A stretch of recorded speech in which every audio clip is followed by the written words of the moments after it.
Moves with constant velocity, velocity के लिए कैसे ये स्पीड भी चाहिए, डायरेक्शन भी चाहिए। स्पीड तो कांस्टेंट है बट डायरेक्शन के बारे में कुछ पता ही नहीं, तो डायरेक्शन हम लोग छोड़ नहीं सकते। Moves with a variable velocity, ठीक है, moves with a variable velocity. Again velocity के लिए स्पीड चाहिए, डायरेक्शन चाहिए, स्पीड है डायरेक्शन नहीं है तो ये भी नहीं बोल सकते हैं।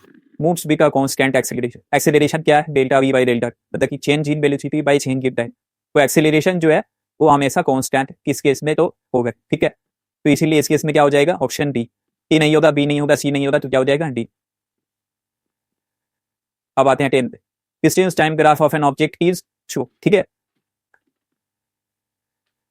The distance time graph of an object is shown in figure this, ठीक है। डिस्टेंस टाइम ग्राफ 10 नंबर पे आ जाती है, distance time graph of an object is shown, ठीक है, डिस्टेंस टाइम। इस केस में क्या है, डिस्टेंस 10 है। यहाँ पे अगर आप देखोगे, यहाँ पे लेट्स सपोज यहाँ पे 1 सेकंड, यहाँ पे 5 सेकंड, ठीक है, यहाँ पे 3 सेकंड। इस केस में क्या था, लेट्स सपोज ये डिस्टेंस था 10 मीटर, 3 सेकंड बाद भी क्या है 10 मीटर, 5 सेकंड के बाद भी क्या है 10 मीटर। मतलब क्या है तुम्हारा डिस्टेंस